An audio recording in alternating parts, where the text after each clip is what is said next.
Hi, good morning எல்லாருக்கும். இப்போ நம்ம வாழைப்பூ பொரியல் செய்ய போகிறோம். அதுக்கு வாழைப்பூவை இப்படி அறுத்து வச்சுக்கணும். களி தண்ணி அரிசி கழுவுற தண்ணியில் உப்பு கொஞ்சம், தயிர் கொஞ்சம் ஊற்றி இந்த மாதிரி அறுத்து வச்சுக்கணும். அப்புறம் கொஞ்சம் சின்ன வெங்காயம், பச்சை மிளகா ஒரு 3, இஞ்சி கொஞ்சம், தக்காளி ஒரு பழம் பெருசு, கருவேப்பிலை, கொத்தமல்லி, தேங்காய், கொஞ்சம் கடலப்பருப்பு வேக வச்சு வச்சுருக்குது. இது எப்படி செய்கிறதுன்னு பார்க்கலாம் வாங்க. எண்ணெய் ஊற்றிக்கலாம். ஒரு 3 ஸ்பூன் பக்கமாக எண்ணெய் ஊற்றிக்கலாம்.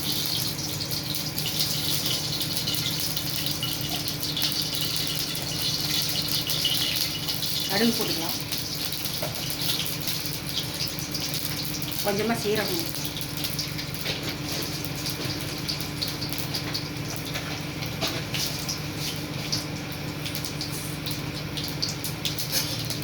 கடுகு வெடிக்கும். சீரகம் கடுகு வெடிக்கும்.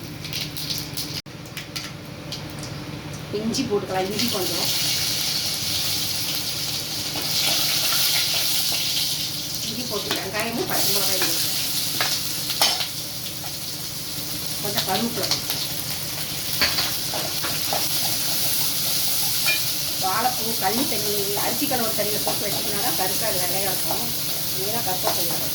கொஞ்சம் உப்பு, கொஞ்சம் தயிர் போட்டு அரிசி தண்ணி கழுவுற தண்ணியில் போட்டுக்கலாம்.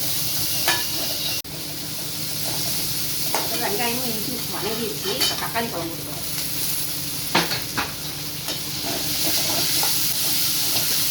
வாழைப்பூ செஞ்சு சாப்பிடுவோம். வாரம் ஒரு நாள் ஆச்சும் உடம்புக்கு நல்லது. வயிற்றில் அழுக்கெல்லாம் இருந்தால் எடுத்துருவோம் வாழைப்பூ.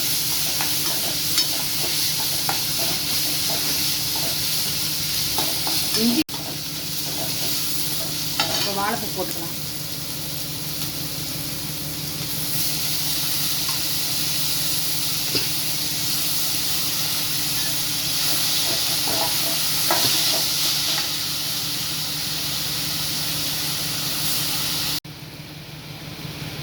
கொஞ்சம் உப்பு போட்டுக்கலாம். கொஞ்சம் மஞ்சத்தூள் போட்டுக்கலாம். கடலப்பருப்பு 2 விசில் விட்டு வேக வச்சு வச்சுருக்கேன். கடலப்பருப்பு வேணாலும் போட்டுக்கலாம், பாசிப்பருப்பு வேணாலும் போட்டுக்கலாம். வேக வச்சு வச்சுருக்கேன். கடலப்பருப்பு வேக வச்சு வச்சுருக்கேன். உங்களுக்கு பாசிப்பருப்பு வேணும்னா பாசிப்பருப்பு போட்டுக்கலாம்.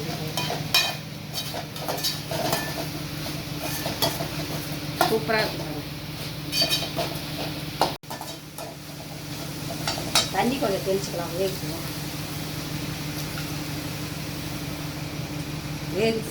தண்ணி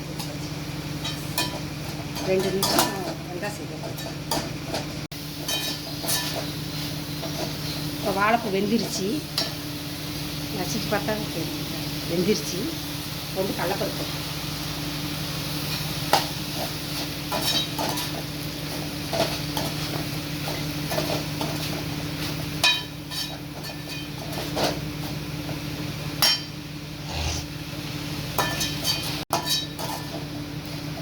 தேங்காய் போட்டுக்கலாம். கடலப்பருப்பு போட்டாச்சு. தேங்காய்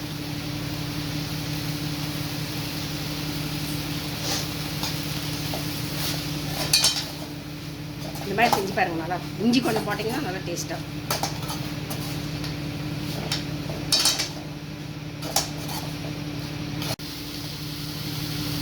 இப்போ பாருங்கள், டேஸ்டியான வாழைப்பூ பொரியல் தயாராகிடுச்சு. பருப்பு ஆஃப் பண்ணிடலாம். பவுலுக்கு மாற்றிக்கலாம். மாற்றி வச்சு இப்போ கொஞ்சம் கொத்தமல்லி தலை போட்டுக்கலாம். சூப்பராக இருக்குது. இந்த மாதிரி செஞ்சு பாருங்கள். டேஸ்டியான வாழைப்பூ பொரியல் தயார். செஞ்சு பார்த்துட்டு எப்படி இருக்குதுன்னு லைக் பண்ணுங்கள், சப்ஸ்கிரைப் பண்ணுங்கள், கமெண்ட் பண்ணுங்கள். தேங்க்யூ. பாய்.